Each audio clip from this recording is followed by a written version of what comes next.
me. Wow, look at that. Burning out, you know. I thought I was going out there for a real game. It felt great. You know, looking at all the fans, you know, trying to take it all in.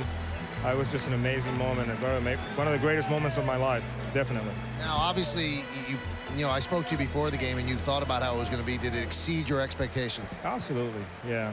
I mean, I knew that it was going to be great, but I didn't know it was going to be that great.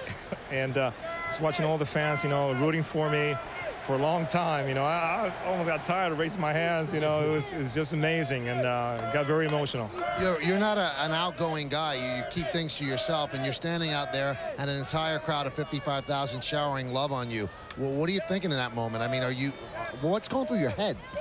Well, a lot of things went through my head, you know. I remember my dad, you know, he's no longer with us right now. But I remember my dad, you know, just saying to me, you know, to work hard and to have an opportunity to play in the big leagues and to do the best you can and always take care of the fans. And I had him in my mind, you know, that whole time, and it was very emotional. You know, when you were standing out there and you raised your hands and you touched your heart, I thought of one thing. When you first got here and had those big glasses and, you know, you were very shy and no one thought if you were going to make it or not. And I said, look at him now. People love him. I mean, did you go back that far at all, how far you've come? Oh, yeah, absolutely. You got a whole lot of emotions going through your head, you know, since the first time in my first game here. You know, with the times that I was struggling and I wasn't sure if I was going to stay here or not. Through this time, you know, it's just amazing to see, you know, my career unfold, you know, in this guy's eyes, you know, the fans' eyes. You know, they saw me going through every aspect of my career, the good times, the bad times, the great times. And, you know, there's not a better city or a better team to go through this. Give me the best time. You've had some time to think about it. It was the best time you ever had in the stadium. This has to be one of the top 2 or 3. I still have a lot of great memories about the time that I won the batting title in '98. Coming out here in my shower shoes and in my like undershirt. First time we won the World Series in '96. I do remember coming out here and checking Paul Simon doing the sound check on his guitar when he was playing Mrs. Robinson when Joe DiMaggio passed away. I mean, there's so many great memories that I can't even count them. One of the things I'm always going to remember is that just about 10 minutes ago, you, Tino, Derek, and Jorge took a picture. I mean, you're thinking about the great times that you 4 have had together, and you throw Mo in there as well? Oh, yeah, absolutely. I think I feel very blessed and very fortunate to be part of, you know, the last great run that the Yankees have had. You know, from '95 till, you know, till this year, 2006. You know, every year that I play, I feel so fortunate to have an opportunity to be in a great team and won, you know, 4 world championships. You know, you can't have a better. To me, it can't have a better opportunity and to be in a better team than this. Now, I know if you guys realize this, but I mean, this is a legitimate fact. Bernie Williams still is not officially retired. I think I'll be like 55 or 60. And still, no, I'm not done yet. Well, hey, Bernie, you'll always be 51 around here. Oh, thank you so much. You think you could still do it, though, right? Absolutely. Yes. You know, you never know. You know, I'm still working out. I'm still, you know, keeping my options open. But I have a lot of things right now that are keeping my mind occupied, spending a lot of time with my family. I had an opportunity to send my oldest kid to college, in which, you know, if I was playing baseball, I would never have the opportunity to do that.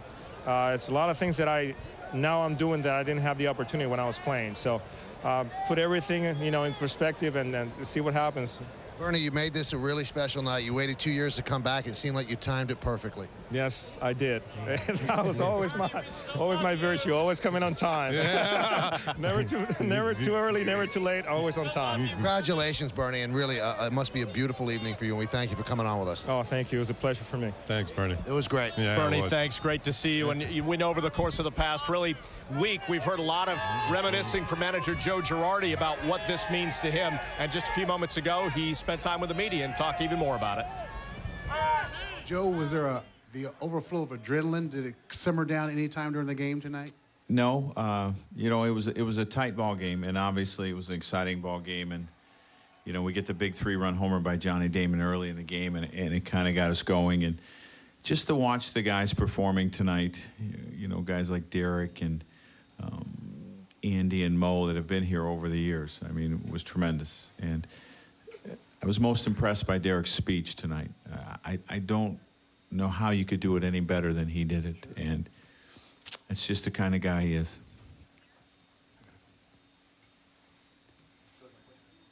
Right here, Sweeney. Here you go, Sweeney. I was going to ask you about that speech. Did you know that, you know, what context of stuff he was going to say? What, did you, as you're sitting there and he's saying that, I mean, it sounded like he had everything perfect. Is that what you were thinking? Well, I thought it was perfect. As I said, I don't think anyone could have done a better job. And to come from him and how he's grown up in this organization and knowing how he feels about playing here in front of the New York, you know, fans. I mean, he's absolutely right in everything that he said. Lisa, right here. I mean, obviously, you have one more week left in this season. How do you, does this feel, the rest of it feel anticlimactic? How do you get geared up for the final week? Well, we're still breathing. Not by a lot, though. I understand that. This is when character shows up. And to me, this is when I like to watch people really work and see the character in people, and you can evaluate a lot about people this time of year. And for me, this is a very important week as we move forward and as we prepare for next year, because character means a lot. And we're going to find out over the next week. Well, we talked about Jose Molina hitting the last home run in Yankee Stadium, but Johnny Damon also lit up the night sky tonight. We're going to hear from Johnny as well as Joba Chamberlain when we come back on this special edition of the Nissan Postgame.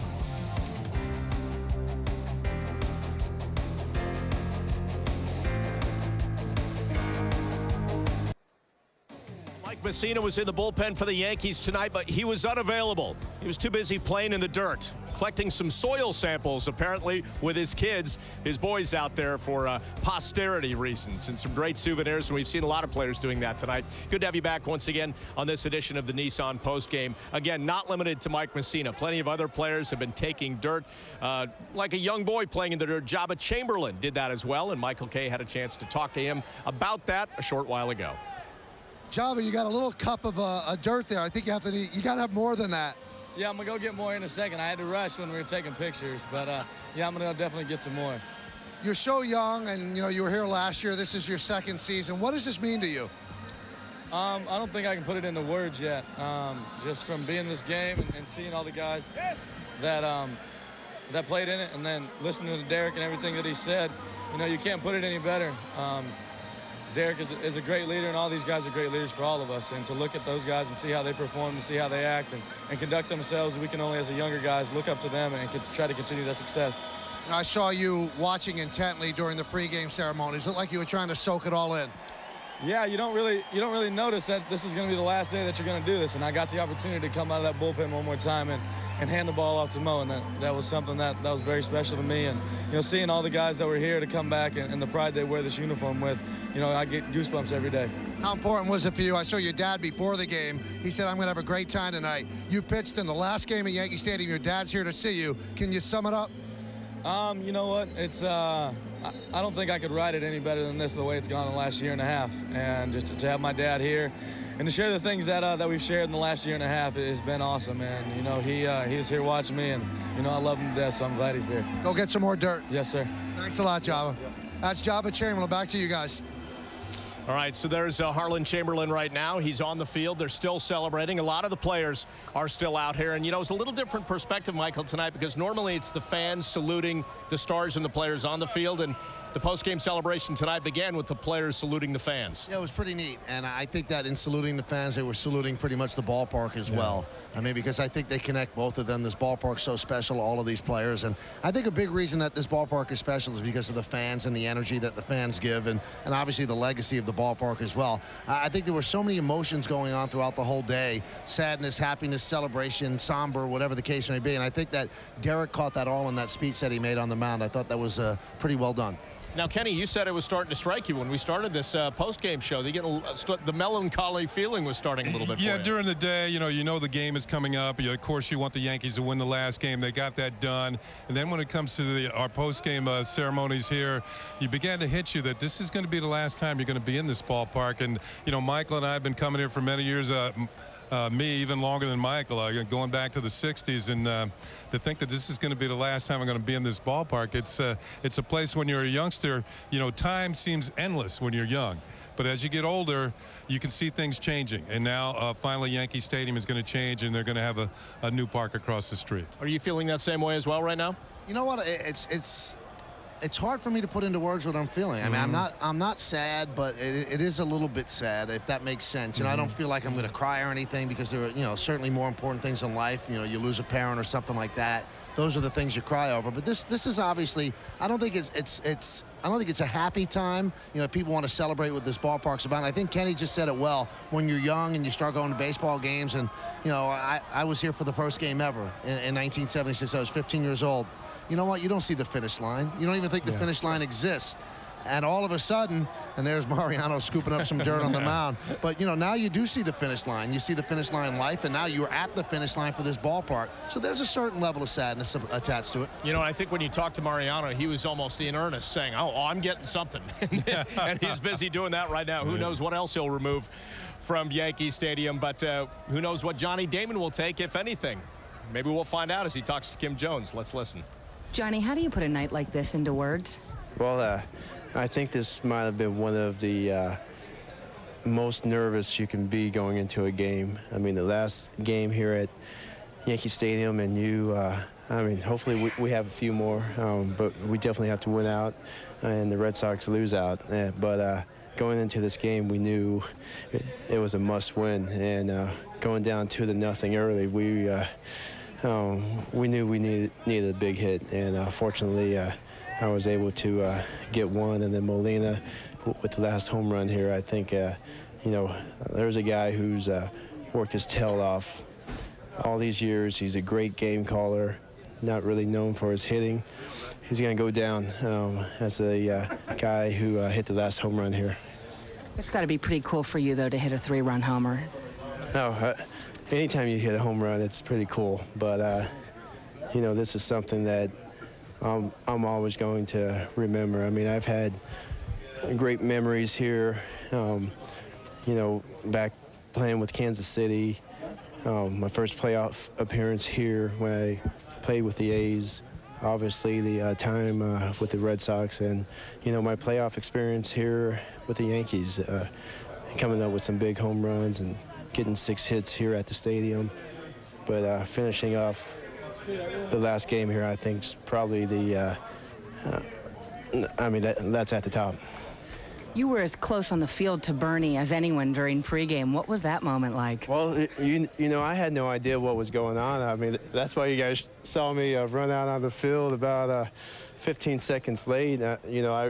We asked someone what was going on next, and they said they're doing the introductions. And here I am in my tennis shoes in the dugout, and then all of a sudden I run up here, put my shoes on. I guess they called my name, and then they told me to run out to left field, and I was like, am I playing left field now? So I was kind of in the middle there, and then I kind of moseyed on over to center. Unfortunately, Bernie came close to me, so at least I was somewhat in the right spot. Bernie would appreciate that moment, though, Johnny. Well, yeah, I mean, it was definitely a Bernie moment, and, it was awesome being able to play center field here on the the last game here. I mean, with all the greats that have, blessed this field and roamed that outfield, and to be able to go to left and, then let the young guys go in and finish off the game. And Johnny Damon, maybe the answer to an even tougher trivia question: who hit the second to last home run at Yankee Stadium? We'll take a break. When we come back, we'll talk about some more historical lasts right after this.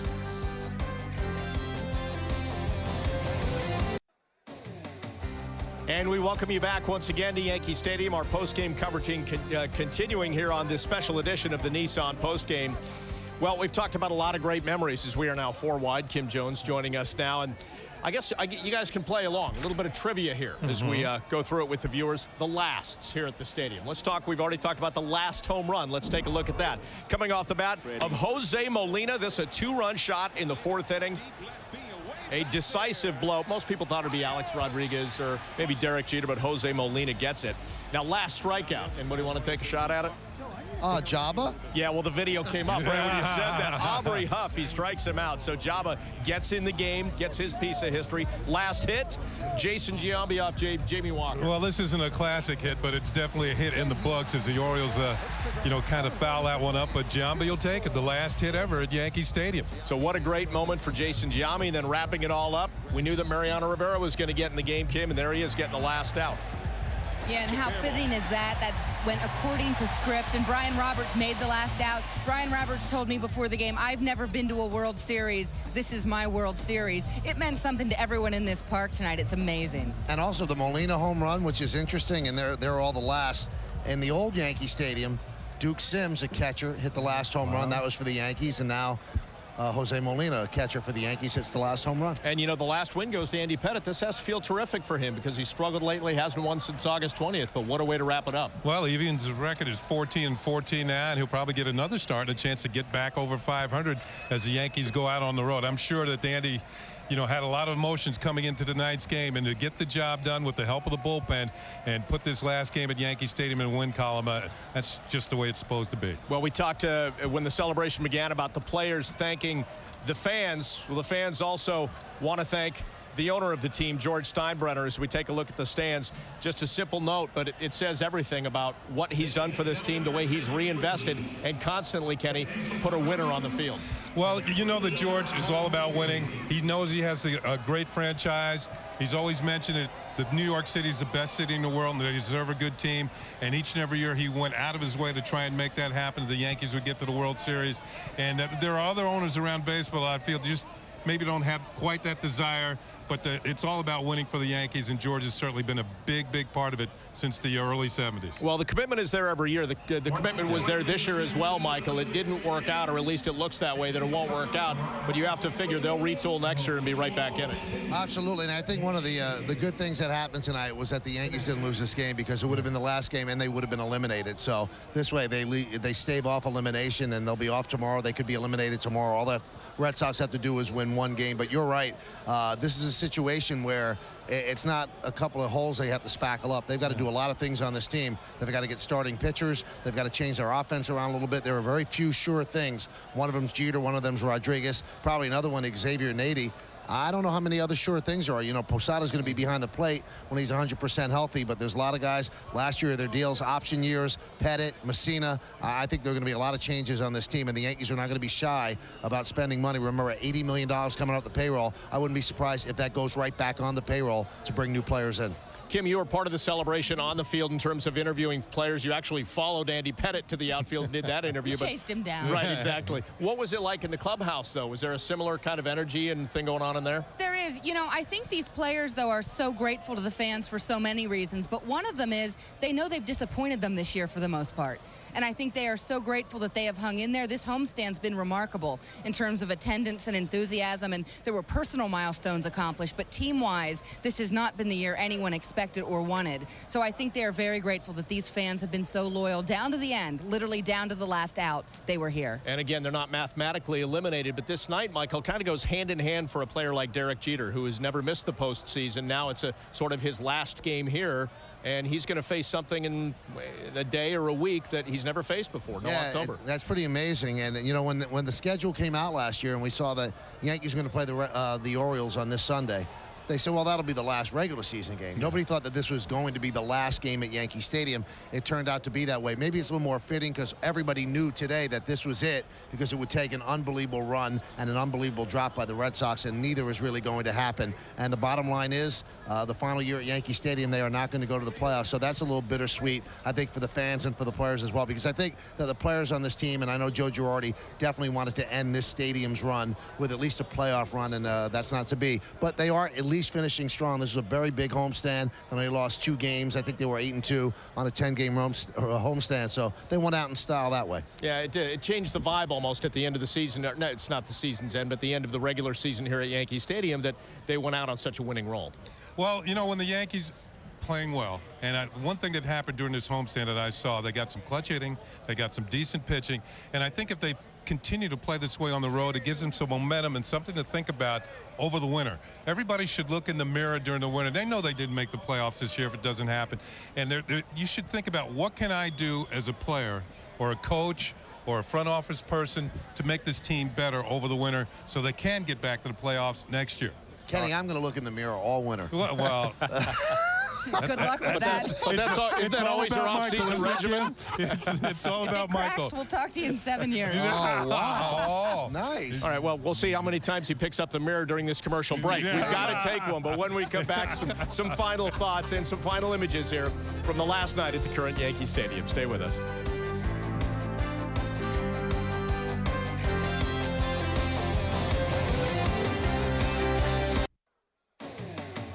A great night has turned to morning. We have some natural illumination still shining on the stadium, some artificial lights as well, as we celebrate this great send-off for Yankee Stadium. Great to have you back with us on the special edition of the Nissan Postgame. We're going to kind of wrap things up now. And Kim, I'm going to start with you. Any special recollections of any kind, tonight or even in the past few years? I'm spoiled, Bob, because I think I leave every night of work with memories, because the interviews are always so interesting, sometimes funny. Tonight, poignant, talking to Mariano before the game, Andy immediately after. You know how much this means to them. Johnny Damon was my last clubhouse interview here. Given the number of appearances he's made on Postgame, that's probably fitting. But it means a lot to these guys, and I really think playing for pride is such a cliche, but that's what this homestand was about. Some guys who cared how they sent this stadium out, and they sent it out right. And Michael, you've shared some great memories with us, not only as a broadcaster, but when you were a young boy coming here.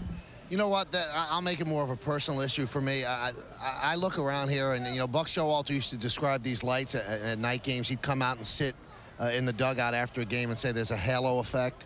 And, you know, to experience this on a daily basis, to have this be the place where you go to work. And I grew up 10 minutes from Yankee Stadium, and, you know, I've told this story 100 times, and it's probably sounds trite, but since I was 9 years old, all I ever wanted to be was the Yankee announcer. And I've got to live that. I've had a chance to live that dream, and it's pretty special. And this ballpark is where I saw my first game. I was here for the first game ever in the refurbished ballpark on April 15th of 1976, and here I am, you know, the last day, and I had the honor and privilege of emceeing the ceremonies with John Sterling. It really is a dream, and I'm going to steal a line from Derek Jeter when he said, you know, I don't want to pinch myself because I don't want to wake up. I really am living every single little New York kid's dream that wants to be involved with the Yankees or the Mets or one professional franchise, and I got a chance to do it. So, I mean, it's a compilation of memories, the Girardi triple and things like that, and the 1995 division series against Seattle, but just the fact that I've kind of been there almost like a zealot sort of character. It just blows me away, absolutely blows me away.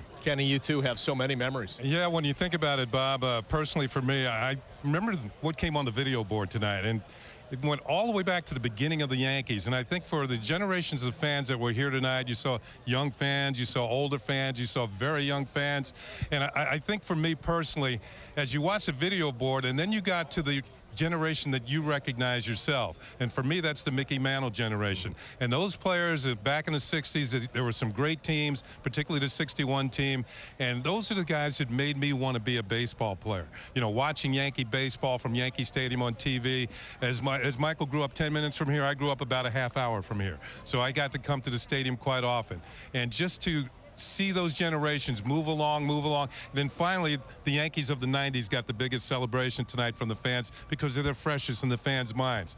And what happened with Bernie Williams tonight, Bernie's first time back in a couple of years, that was really something special. The fans sent Bernie out right, and I'm so glad that he got to come back here. How about you, Bob? Well, my final thought is this, and it goes to tonight. And you talked about the generations and the players of the 90s and sort of the electricity that fans experienced tonight and gave those players. But that connection to the past, when you see a Whitey Ford, Don Larson, Yogi Berra. And so I sort of spin things forward to next season with this new Yankee Stadium. We revere those figures of the past, but most of us didn't get a chance to see that old ballpark. Next year, they move into a ballpark that has so many of those elements. I'm anxious to see the field where Ruth and Gehrig played their games, or a field similar to it, and experience that all new again. So for me, it's the connection that Yankees fans have through those generations. And in a way, as we move towards the future, Michael, we get to celebrate the past because we sort of pick up that feeling once again. Absolutely, and I know what people say, well, it's not the same piece of real estate. You know what? This really isn't the same ballpark that opened up in 1923 either. And I think the thing that takes a little bit of the sting away, and believe me, I'm not sitting here shilling for the Yankees, but the stadium that they built across the street is going to be one of the most magnificent places that you could see any kind of sporting event. I mean, just when I was in there in February, the last time I was in there, when it was just concrete, you could see what the scope was of it. And everything that a fan is going to want, they'll be able to get, and it will be one of the great palaces. And George Steinbrenner always said, I always felt the Yankees should have the best place to play. So, yeah, they go from this, you know, our Roman Coliseum to probably the best new ballpark that's been built in this country, maybe in the world. I think that's exciting in itself. Well, bottom line is there were so many memories for the past 85 years created here, and so many more to come in the new Yankee Stadium, and that will all begin, as we know, regular season next year, April 16th, against the Cleveland Indians. We cannot thank you enough for joining us tonight on the special edition of the Nissan Postgame, but again, throughout the night, because it has been a great night of memories. Again, thanks for being with us, and a simple send-off, not only from us, but I think from all Yankees fans and everybody in the New York area. A simple message to the stadium: thanks for the memories.